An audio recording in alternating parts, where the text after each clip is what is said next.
Ma'am roll number लिख कर send कर दें।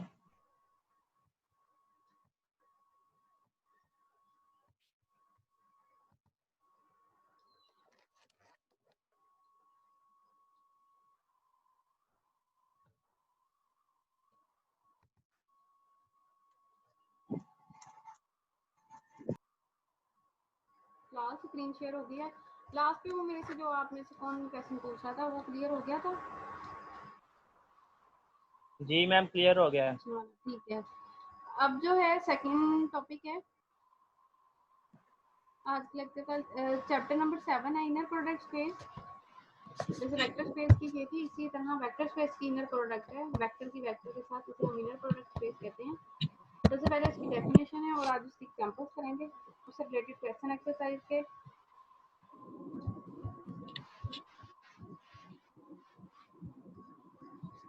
डेफिनेशन है inner product, let V be a vector space. Vector space mean set of vector जिसके ऊपर हमने वेक्टर स्पेस के एलिमेंट को सेटिस्फाई किया हुआ है, उससे फर्दर आगे इनर प्रोडक्ट स्पेस आ रही है वेक्टर्स की।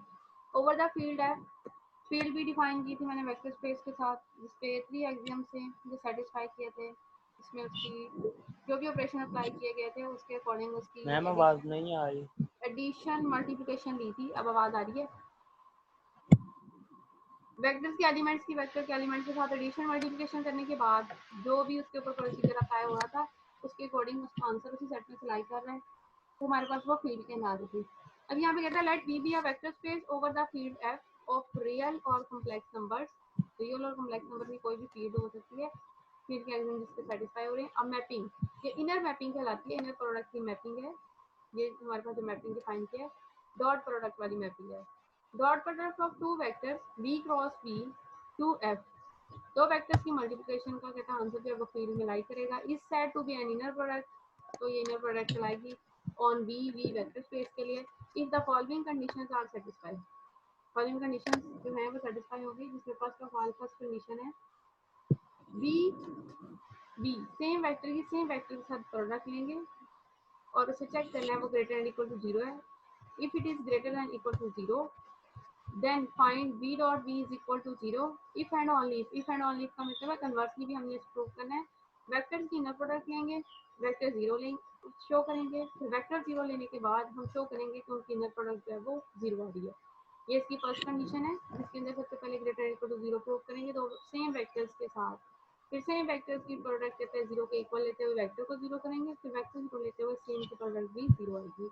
Second condition v1 v2 different vectors के आपस में डॉट प्रोडक्ट लेंगे, तो कहते हैं उसकी प्रोडक्ट जो है वो ऑपोजिट करके भी आ सकती है। v2 v1 ले लें या v1 v2 ले लें, दोनों सेम है, बट v2 v1 के लिए हमें उसका कंजुगेट लेना पड़ेगा।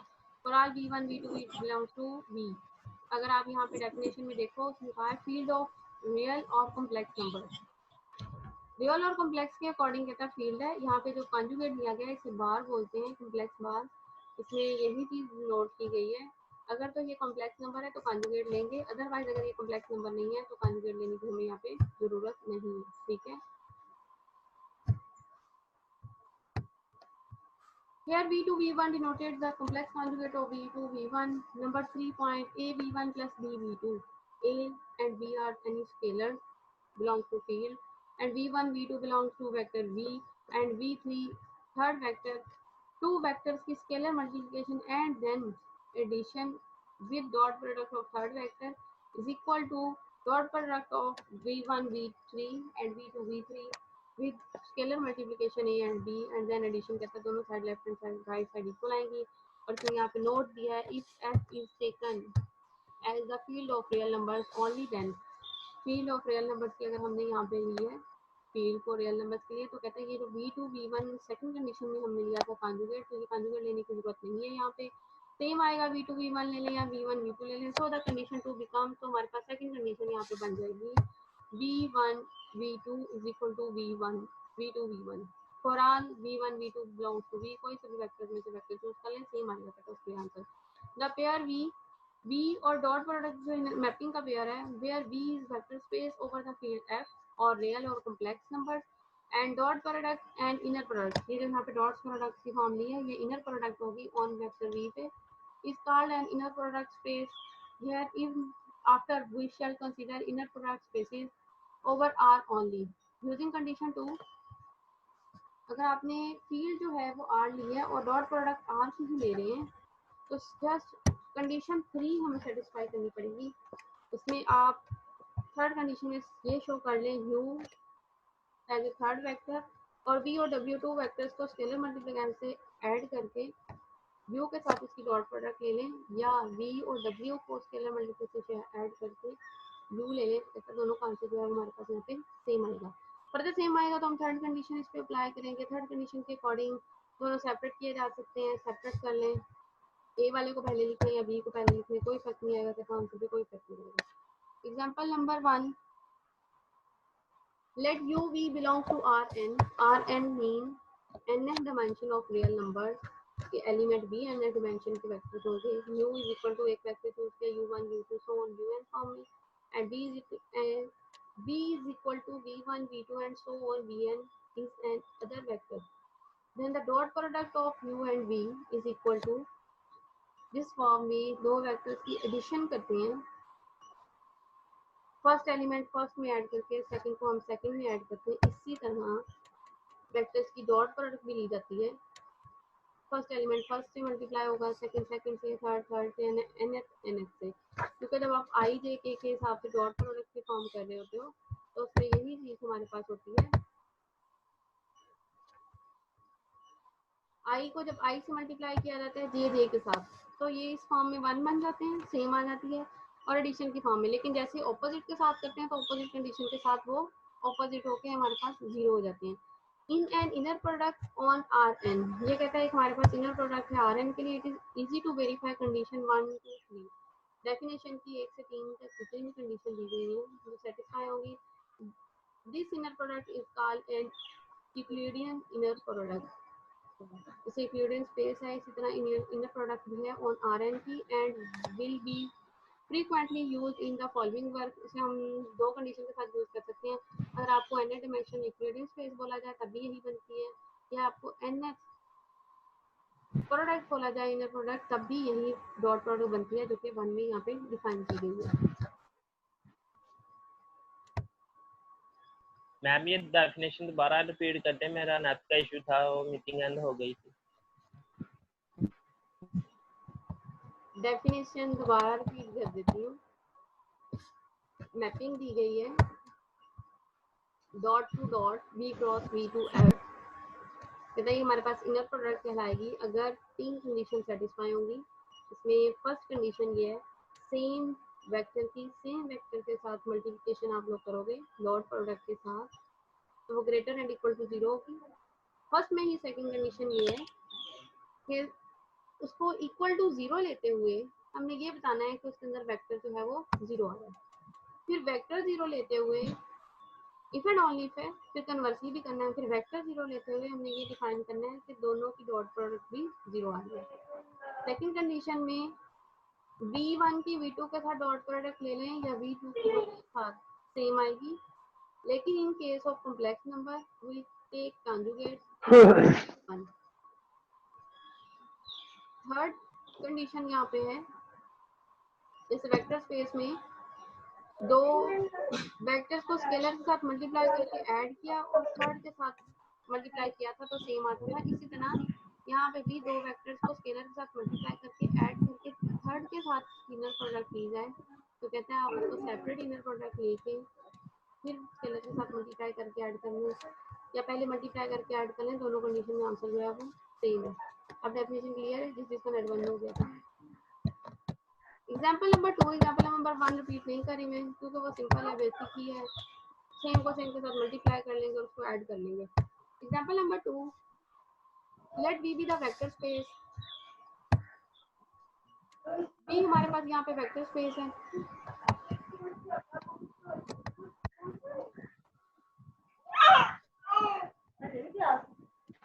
of all n cross 1 matrix, number of rows and columns, one column n cross 1, इसका जो हमारे पास n रोज है और 1 कॉलम है, इसका ऑर्डर दिया गया n क्रॉस 1 का। Matrices over R C1 C2 belongs to V are written तो यासीन और सलमान दोनों अपना जो है वो माइक बंद करो, वरना मैंने सारी क्लास के माइक बंद कर देने हैं।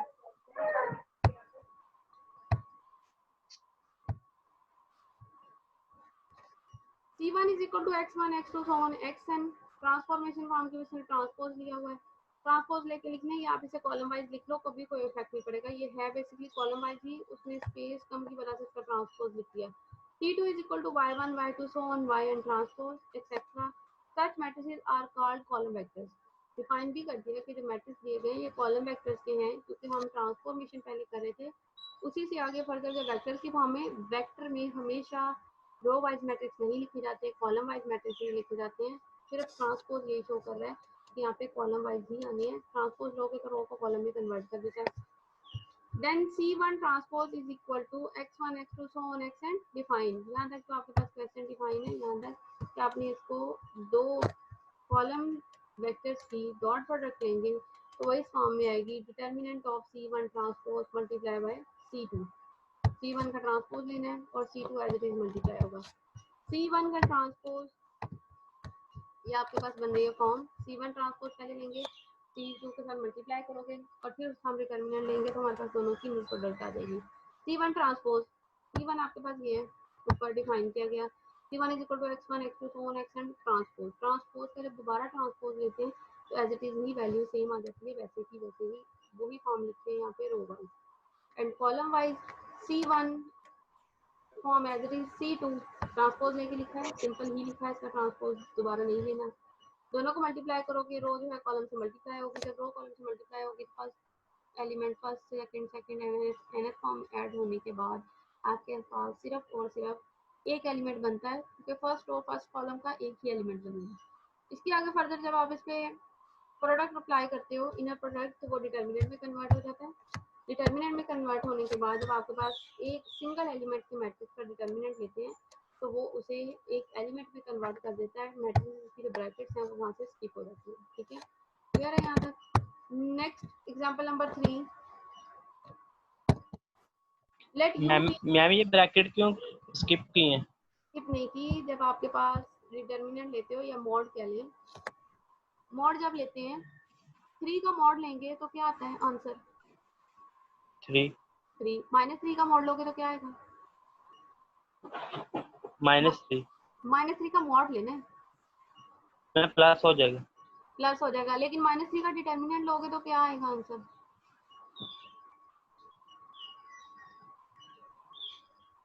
बताएं।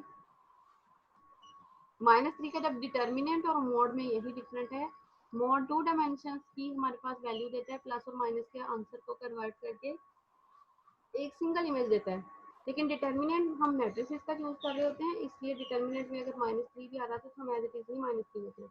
यहाँ पे हम इन एक वैल्यू है यहाँ पे सिंगल वन, इसका डिटर्मिनेंट लेंगे, जैसे ही आप ये डिटर्मिनेंट का साइन खत्म करोगे यहाँ पे लाइन्स आएंगी। ठीक है, एक एलिमेंट का डिटर्मिनेंट लेंगे तो वो एलिमेंट एज इट इज ही आएगा। मैट्रिक्स का जब डिटर्मिनेंट लेते हो 3 क्रॉस 3 का डिटर्मिनेंट लेने का क्या मतलब था कि हम उसे पूरे मैट्रिक्स का डिटर्मिनेंट का ऑपरेशन अप्लाई करते हुए हम उसे किस में कन्वर्ट करते हैं? एक सिंगल कांस्टेंट में। वही किया था हमने 5th चैप्टर में 5 क्रॉस 5 6 क्रॉस 6 के जब मैट्रिक्स का डिटर्मिनेंट लिया था तो आफ्टर सिंप्लीफिकेशन हमारे पास आंसर क्या आता था? एक सिंगल कांस्टेंट की फॉर्म में आंसर आता था। Yes ma'am. ठीक है, यहाँ पे भी वही कंडीशन हुई है, जैसे डिटर्मिनेंट लोगे तो वन एक सिंगल एलिमेंट है, इसके अकॉर्डिंग डिटर्मिनेंट लोगे तो वो एज इट इज ही आ जाएगा, ब्रैकेट वहाँ से खत्म हो जाती हैं। अब 5 क्रॉस 5 का डिटर्मिनेंट ले लो या सिंगल वन एलिमेंट के अकॉर्डिंग डिटर्मिनेंट। नेक्स्ट है example number 3, that u v belongs to R2। R2 mean 2 dimensional है, 2 डायमेंशनल में इसके 2 डायमेंशंस के अकॉर्डिंग ही हम एलिमेंट्स लेंगे। यहाँ पे क्वेश्चन में उसने फॉर एग्जांपल में जो एग्जांपल फॉर्म में आपके पास आर्ट्स के 2 डायमेंशन दी गई, उसमें फर्स्ट वेक्टर लिया u, second v, x1 x2 y1 y2, then inner product define की गई है u v के according, x1 y1 x1 y2 x2 y1 and plus 3 x2 y2 is an inner product on R square. ये inner product है R square के लिए। ठीक है, और ये हमने जो वेक्टर चूज किए उसके अकॉर्डिंग इनर प्रोडक्ट दी गई है। अब हमने इस चूज शो करना है कि आर स्क्वायर जो है इस इनर प्रोडक्ट के लिए क्या इनर प्रोडक्ट वेक्टर स्पेस बन रहा है या नहीं। तो हमने इनर प्रोडक्ट स्पेस के लिए इसके 3 कंडीशन थी वो यहाँ पे सेटिस्फाई करनी है। सबसे फर्स्ट कंडीशन थी सेम के साथ डॉट प्रोडक्ट लेंगे और उसे greater and equal to show करेंगे 0। सेम का सेम के साथ लोगे, यहाँ पे सेम का डिफरेंट के साथ है बी के साथ, लेकिन जब से सेम का सेम के साथ लोगे x1 को x1 के साथ मल्टीप्लाई करोगे तो क्या आ जाएगा x1 स्क्वायर, वेरिएबल सेम होने के साथ ऐड हो जाती है, माइनस x1 y2 की जगह पे क्या आ जाएगा x2, तो ये x1 x2 similarly x2 x1 and plus 3 x2 square. दो चीजें आपस में मल्टीप्लाई हो रही हो, 3 क्रॉस 5 या 5 क्रॉस 3 लिख ले, कोई इफेक्ट नहीं रहता, ठीक है। तो यही कंडीशन यहाँ पे कि x1 x2 या x2 x1 कर ले मल्टीप्लिकेशन में, कहता कोई इफेक्ट नहीं है, दोनों आपस में क्या हो जाएंगी ऐड, माइनस से माइनस प्लस होगा, साइन माइनस का आएगा तो ये बन जाएगी -2x1 x2 plus 3x square as it is आ जाएगा। स्क्वायर कंप्लीट करेंगे, स्क्वायर मैम कंप्लीट ये करने प्लस 3x स्क्वायर कैसे है? यहाँ पे ये ऊपर भी यस यहाँ पे मैम, ये शो हो रहा है, ये 3x2 यस y2 ठीक है मैम, क्लियर हो गया, सेम का सेम के साथ ले यस रहे हो तो वो स्क्वायर हो जाएगा। अब हमने इसका स्क्वायर कंप्लीट करना है, फर्स्ट वैल्यू स्क्वायर x1 का स्क्वायर -2 फॉर्मूले का first value x1, second value यहाँ पे क्या आएगी x2 है, साथ में क्या आएगा प्लस x2 का स्क्वायर एंड माइनस x2 का स्क्वायर, यहाँ से 3x2 स्क्वायर साथ में आ रहा है, इसमें से एक x2 सेपरेट कर लें तो ये बन जाएगा x2 स्क्वायर प्लस 3x2 की जगह पे आ जाएगा 2x2 और स्टार्ट वाली वैल्यूज का स्क्वायर कंप्लीट हो जाएगा प्लस 2x2 स्क्वायर साथ में ऐड हो जाएगा, ग्रेटर एंड इक्वल टू 0। दो वैल्यूज का स्क्वायर लेके उनको ऐड कर दिया जाए तो हमेशा ग्रेटर एंड इक्वल टू 0 आती हैं। क्यों आती हैं? क्योंकि किसी भी वैल्यू का नेगेटिव से नेगेटिव वैल्यू का आप स्क्वायर ले लो वो उसे पॉजिटिव में कंप्लीट कर देते हैं। -100 का स्क्वायर लेंगे तो आंसर क्या आता है बताएं जल्दी। 100 -100 का स्क्वायर लोगे तो क्या आएगा 1000 कितने थाउजेंड, सिंगल 1 या 10? 1000 आएगा 10,000 आएगा, स्क्वायर लेने का मतलब है 100 ने 100 के साथ मल्टीप्लाई होने, तो 1 के साथ 4 जीरो आएंगे 10,000 आंसर आता है, ठीक है 1000 आंसर नहीं आता। मीन नेगेटिव नंबर का स्क्वायर लोगे तो जितनी बड़ी बढ़ती वैल्यू है वो पॉजिटिव में कन्वर्ट कर देती है। यहाँ पे भी एज इट इज है, दो नंबर्स को सब्ट्रैक्ट किया ऐड करके इनका स्क्वायर लिया जाए या वैसे ही स्क्वायर ले लिया जाए तो कहता है वो greater and equal to 0। Equal to 0 की कंडीशन तब होती है जब हमारे पास वेक्टर के एलिमेंट्स ही 0 हो जाए, यहाँ पे x1 x2 अगर 0 हो जाए तो ये 0 ही हो जाएंगे, अदरवाइज पॉजिटिव नंबर है या नेगेटिव नंबर कोई से भी ले लें स्क्वायर ले लिया जाएगा तो उसका आंसर जो है वो ग्रेटर देन 0 ही आएगा।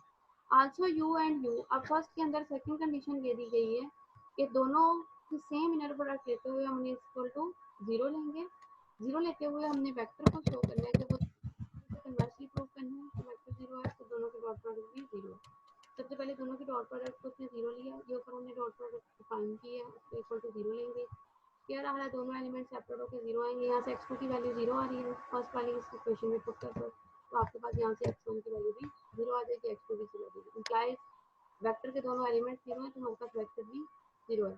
ये वन साइड पे जब लेफ्ट साइड की से राइट की तरफ जा रहा है तो इंप्लाइज का साइन है और जैसे ही दूसरी तरफ भी एरो आएगा तो ये कन्वर्सली का साइन है और इसे हम कन्वर्सली मतलब इफ एंड ओनली, फर्स्ट पे हमने इफ किया है, अब ओनली इफ भी साथ में करेंगे तो u को 0 लोगे, u 0 लेंगे इट्स मीन वेक्टर के दोनों एलिमेंट 0 है, दोनों एलिमेंट 0 है उनका स्क्वायर भी 0 है, स्क्वायर 0 है तो दोनों की डॉट प्रोडक्ट भी यहाँ पे 0 डिफाइन हो जाएगी, ठीक है। नेक्स्ट आपके पास है क्वेश्चन का सेकंड पार्ट कंडीशन में u v, दो ऑपोजिट वेक्टर्स की इनर प्रोडक्ट u v ले लें या कहता है v u ले लें, दोनों सेम है, रियल नंबर है इसलिए कॉन्जुगेट नहीं लेंगे, u v लिया है जो ऊपर ही डिफाइन थी क्वेश्चन में, डॉट प्रोडक्ट वही सेम एज इट इज ही लिखी है, ये मेरे पास डिफाइन थी यही डिफाइन की है, कहता है x1 y1 minus x1 y2 minus x2 y1 plus 3x2 y2, x1 y1 या y1 x1 सेम, y1 पहले लिख लें x1 बाद में, इसी तरह y2 पहले लिख लें x1 बाद में, मल्टीप्लाई हो रहे हैं मल्टीप्लिकेशन में आप उसको अपोजिट करके लिख लो कोई इफेक्ट नहीं लगेगा, इज इक्वल टू उससे नेक्स्ट स्टेप में ये दोनों मेरे पास क्या बन रहा है y2 x1 minus y1 x2, y1 x2 पहले लिख लें y2 x1 बाद में लिख लें कोई इफेक्ट नहीं आएगा, ऐड हो रहे हैं और आप यहाँ पे चेक करो तो आपके पास ये इनर प्रोडक्ट ही बन रही है, ऊपर वाली के ऑपोजिट, ऊपर वाली में एक्स वाली वैल्यूज पहले थी, नीचे वाई वाली वैल्यूज पहले है, इट्स मीन ये डॉट प्रोडक्ट बन गई मेरे पास बी और यू की। So second condition is satisfied now. Now we will go on third condition and let W is equal to Z1, Z2. Then third condition is U multiply by A and then B multiply B and add. First of all यहाँ पे सबसे पहले A U plus B V W लेंगे, इसमें you के elements आपके पास क्या आ रहे हैं, x1 x2 मल्टीप्लाई होंगे ए के साथ और फिर b v1 v2 जो कि y1 y2 उसने लिया मल्टीप्लाई होके ऐड होंगे, दो वेक्टर बनेंगे उनकी एडिशन सेम वही प्रोसीजर है वेक्टर की एडिशन का। फर्स्ट एलिमेंट फर्स्ट में ऐड हो जाएगा और सेकंड जो है आपके पास सेकंड में ऐड होगा। आफ्टर एडिशन जब उसकी थर्ड वाले वेक्टर के साथ डॉट प्रोडक्ट लेंगे तो सेम प्रोसीजर अप्लाई होगा जो क्वेश्चन में डिफाइन है। ax1 plus by1 which is multiplication of b1 and first element of first vector and second element of second vector, again multiplication of second element with other two elements, first element and third second के साथ होगा तो 3 के साथ होगा।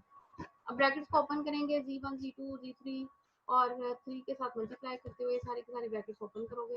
Brackets open करेंगे तो आप ये वाली वैल्यूज को सेपरेट कर लेंगे, तो हमने ये चीज़ प्रूव करनी है, बी वाली वैल्यूज को सेपरेट करें, ए में सिर्फ ए कॉमन लेंगे तो आपके पास पीछे डॉट प्रोडक्ट आ जाएगी यू और डब्ल्यू की, और इस तरह जब बी वाली कॉमन लेंगे तो अंदर आप चेक करो तो ये आपके पास डॉट प्रोडक्ट आ जाएगी वी और डब्ल्यू की। Thus all condition of an inner product are satisfied. So R square with dot product is an inner product space. Clear है क्वेश्चन? मार्क्स है यहाँ पे। One may noted that we define an inner product on Rn. Rn जो example 1 में आपके पास dot product define की गई थी, जो मैं यहाँ आपको दोबारा शो करती हूँ, ये थी मेरे पास इनर प्रोडक्ट जो क्वेश्चन 1 में डिफाइन किया। इधर अगर आप इसे सेकंड के लिए लोगे, जो भी मैंने R2 वाला क्वेश्चन किया उसके लिए ये डॉट प्रोडक्ट ये डिफरेंट थी, ठीक है। लेकिन कहता है अगर Rn वाली हमने ली थी जिसमें हमने इक्विवेलेंट इनर प्रोडक्ट कहा था, उसे अगर R2 के लिए डिफाइन करेंगे, जैसे लिख दीजिए यहाँ पे देखिए, R2 के लिए डिफाइन करेंगे जिसके लिए U1 और V वेक्टर्स लिए तो हमारे पास डॉट प्रोडक्ट इस फॉर्म में आएगी x1 y1 plus x2 y2, और जो ये वेयर के साथ u और v था जो रॉन्ग है, x1 x2 आएगा y2 1 की जगह पे और y1 y2 आएगा v के लिए। In example 3 we define an inner product on R square differently here. Example 3 में thus we can say in a vector space with any field more than one inner products can be defined. किसी भी vector space के अंदर एक से ज़्यादा inner product हो सकती है, ज़रूरी नहीं है सेम इनर प्रोडक्ट ही चले। जैसे R2 क्वेश्चन में मेरे पास यहाँ पे R2 डिफाइन हो दिया गया है, अब एग्जांपल के अकॉर्डिंग वो कहता है डिफरेंट है। आगे फर्दर जब आप आगे क्वेश्चन में एक्सरसाइज में क्वेश्चन करेंगे उसके लिए हो सकता है डॉट प्रोडक्ट डिफरेंट है, क्वेश्चन में डॉट प्रोडक्ट डिफाइन होगी। इन केस अगर डिफाइन नहीं है Rn की या स्क्वायर की, उस कंडीशन में आपने खुद से चूज करनी है जो include N inner product space है, उसमें फर्स्ट एलिमेंट को फर्स्ट या सेकंड के साथ जितनी मैंने मेंशन कर दिया गया उसके अकॉर्डिंग से चूज कर लेना। अब एक्सरसाइज में जो इससे रिलेटेड क्वेश्चन है वो दो ही क्वेश्चन है। Question number 1 exercise 7.1, question number 1 let u1 u2 and v1 v2 belongs to R square, verify that inner product define है, वेरीफाई करनी है कि ये N inner product on R square, जो डॉट प्रोडक्ट दी गई है टू डायमेंशनल के वैसे चूज करके R में से डॉट प्रोडक्ट को डिफाइन करना है, वो इनर प्रोडक्ट वेक्टर स्पेस बना रही है R स्क्वायर के लिए। तो यहाँ पे इनर प्रोडक्ट दी गई है u1 v1 minus 2 u1 v2 minus 2 u1 v1 plus 5 u2 v2 के साथ, तो डॉट प्रोडक्ट में कन्वर्ट करने के लिए नंबर 1 सेम कंडीशन है, 1 को सेम के साथ मल्टीप्लाई करोगे, जैसे सेम को सेम के साथ मल्टीप्लाई करेंगे आपके पास ये बनेगा u1 माइनस 2 u1 u2 के साथ and similarly minus 2 u2 u1, जैसे ही वहाँ पे v1 v2 वाले एलिमेंट्स हैं उसकी जगह रिप्लेस करते हैं u के एलिमेंट्स को, आपके पास कंडीशन बनेगी u1 square minus 4 u1 u2 plus 5 u2 square. Now completing square, और कंप्लीटिंग स्क्वायर के लिए आप यहाँ पे चेक करो आपके पास एलिमेंट्स चाहिए हैं जो कि u1 square minus 4u1 u2 plus 5u2 square. First element square u1 square minus 2 फॉर्मूले में and u1 first element. Second element यहाँ पे क्या आ रहा है जिसकी वजह से ये 4 बन रहा है 2u2। तो 2u2 जो है उसका स्क्वायर हमने ऐड भी करना है, कुछ सब्ट्रैक्ट भी करना है। आप इसे 5 में से भी सेपरेट कर सकते हो, ऐड भी करेंगे और सब्ट्रैक्ट भी करेंगे, plus 5u2 square as it is आ जाएगा। सिंप्लीफिकेशन के बाद आपके पास ये स्टार्ट वाला जो स्क्वायर कंप्लीट हो जाएगा u1 minus 2u2 square and plus secondly आपके पास जो वैल्यू रह जाएगी वो आएगी 5u2 square and minus 4u2 square. 5 में से 4 माइनस करेंगे 1 रह जाएगा और 1u2 स्क्वायर आ जाएगा। दोनों को आप चेक करो, जैसे एग्जांपल में डिफाइन किया था कि स्क्वायर्स की फॉर्म बन रही है, स्क्वायर्स लेके ऐड करें, यहाँ पे भी स्क्वायर ही बन गए हैं। और स्क्वायर में दोबारा एक्सप्लेन कर देती हूँ कि जब किसी भी वैल्यू का स्क्वायर आ जाए तो चाहे एडिशन में आ रही है तो हमारे पास वो ग्रेटर देन 0 आ जाती है और इक्वल टू 0 की कंडीशन से पूछी गई तभी हमारे पास वेक्टर 0 हो जाएगा। फर्स्ट के अंदर जो सेकंड कंडीशन उसने पूछी थी कि अगर आपके पास दोनों जीरो आ रहा है तो उसमें 0 भी शो करे, और 0 लेते हुए हमने वेक्टर को शो करना है वो 0 है। If u dot u is equal to 0, inner product of u same 0 है, तो इम्प्लाइज हमारे पास जो ऊपर डॉट प्रोडक्ट ली थी हमने उसके अकॉर्डिंग जो 0 बन रहा है उसी के अकॉर्डिंग आगे सॉल्व करेंगे। u1 minus 2u2 square plus u2 square, दोनों स्क्वायर के साथ सारे एडिशन फॉर्म में दोनों को सेपरेट किया है। u2 इज इक्वल टू 0 है, तो फर्स्ट वाली इक्वेशन में पुट करेंगे तो u1 भी 0 आ जाएगा, दोनों यहाँ से आपके पास 0 बन जाएंगे। Implies u1 is equal to 0, तो implies u is equal to 0, so u1 u2 is also 0. Now conversely take u is equal to 0 and then prove dot inner product of same vector with same vector is equal to 0. Conversely में सबसे पहले उसने सिर्फ arrow लगाया, आप इसे arrow नहीं भी लगाएंगे, आप इसको सेपरेट भी प्रूव कर सकते हो। वेक्टर को लेके u is equal to 0 लेंगे, दोनों एलिमेंट 0 आएंगे। फर्दर आप इसके पास जो डायरेक्ट कॉम्बिनेशन के साथ चलोगे स्क्वायर भी 0 आएगा, स्क्वायर को ऐड कर लो तब भी 0 है, तो उसमें इम्प्लाइज वो आपस में डॉट प्रोडक्ट भी दोनों की 0 है। Second condition u and v separate ले लिए, u का v के साथ मल्टीप्लाई उसकी डॉट प्रोडक्ट ले लेंगे, v की u के साथ ले लेंगे, तो दोनों कंडीशन में सेम है। u की जब v के साथ डॉट प्रोडक्ट लेंगे तो u1 v1 जो क्वेश्चन में डिफाइन है उसे मैं एक्सप्लेन नहीं करूँगी, यहाँ पे जस्ट बता दूँगी कि u मल्टीप्लाई हो रही है तो आप v वाले एलिमेंट्स को पहले लिख लें तो आपके पास v और u आ जाएगी। रियल वाली है इसलिए अभी तक रियल ही सारे, जैसे कम्प्लेक्स वाले कन्वर्ट होंगे वो तो कंटिन्यूसली हम यूज करेंगे। थर्ड एलिमेंट है A U plus B V and W, ये उसने सेपरेट राइट साइड पे ये जो हमारे पास डिफाइन कर दिया उसे एक किस तरह लिया है A U plus B V is equal to A U one plus B V one A U two plus B V two, उसको आगे डब्ल्यू के साथ डॉट प्रोडक्ट हो गए तो कहते हैं इनर प्रोडक्ट आपके पास ये बनेगी। इसकी इनर प्रोडक्ट बनी है, अगेन वही प्रोसीजर, आप इसको ओपन करेंगे, ए वाली वैल्यूज में से ए कॉमन लेंगे, बी वाली में से बी कॉमन लेंगे और आप उसको चेक करोगे ए वाली जो है वो अंदर आपके पास इनर प्रोडक्ट बनेगी यू और डब्ल्यू की, और बी वाली में आपके पास बी और डब्ल्यू की इनर प्रोडक्ट रह जाएगी।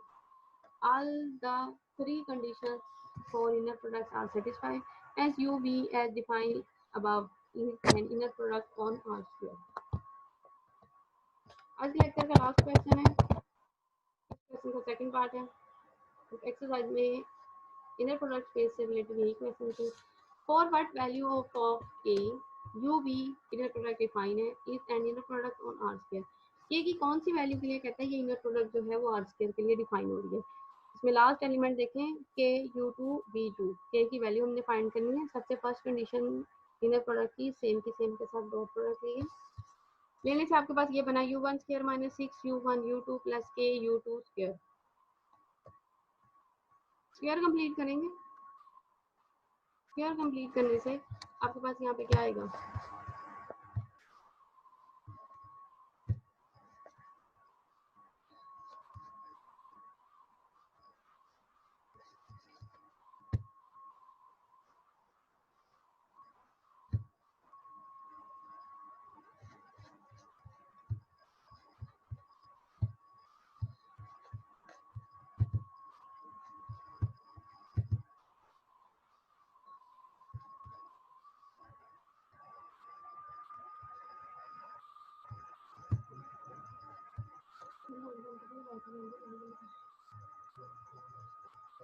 मैंने आप लोगों को सेंड किया व्हाट्सएप पे पिक्चर, जरा उसे चेक करो।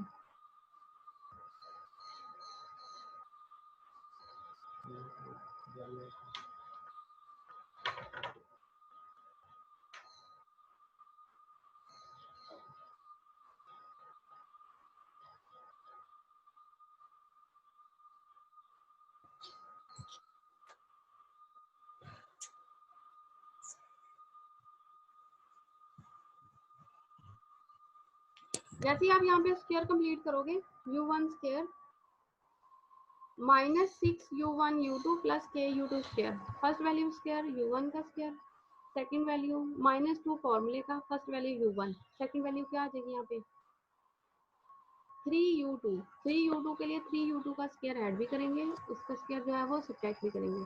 एडिशन वाला तो फॉर्मूला कंप्लीट हो जाएगा, जो कि ये कंप्लीट हो गया, ठीक है यहाँ पे।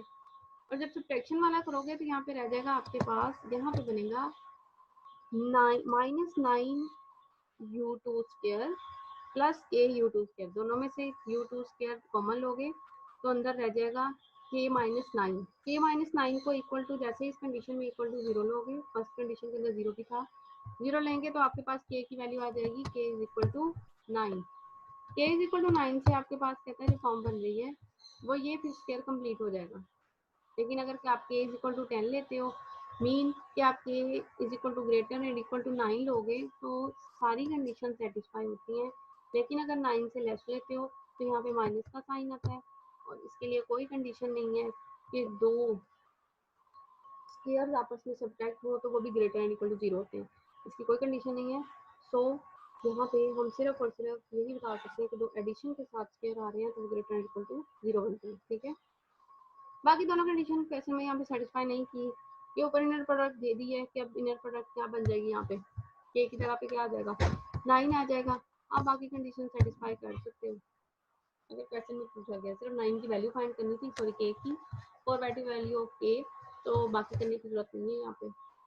अब किसी को कोई क्वेश्चन पूछना है इन केसेस में से तो पूछ सकते हैं। और यहाँ पे जिसने रोल नंबर सेंड किया है, मैंने बिल्कुल भी रोल नंबर यहाँ से नहीं देखने चैट में से।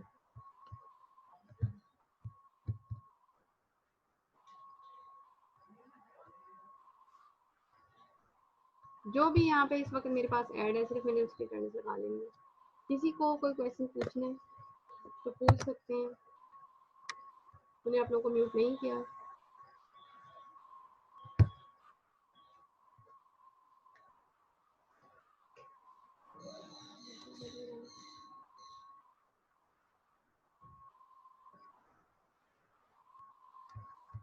और आप सब अपना रोल नंबर स्टार्ट पे लिखा करें, बाद में नेम लिखा करें। इसे रोल नंबर जो है वो सबके तरतीब वाइज आते हैं।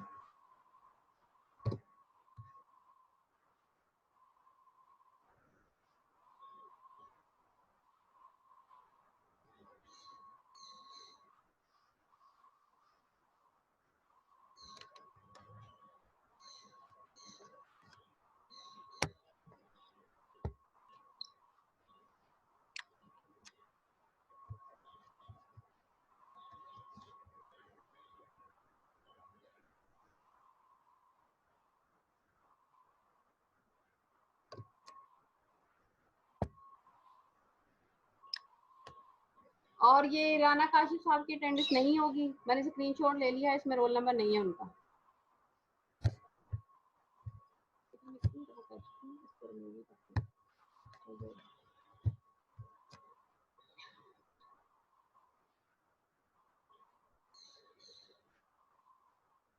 पहले वाले लेक्चर में 33 पार्टिसिपेंट थे, अब सिर्फ 23 पार्टिसिपेंट्स हैं।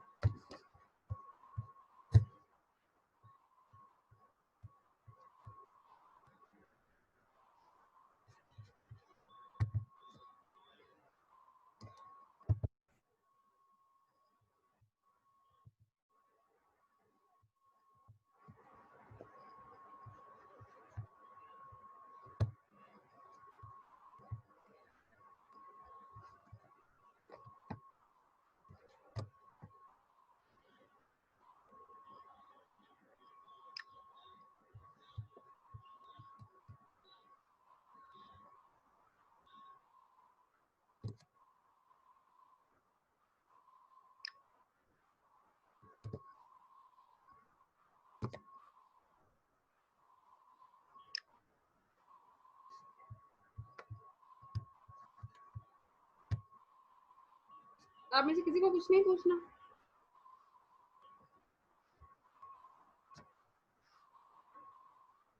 ओके, अल्लाह हाफिज।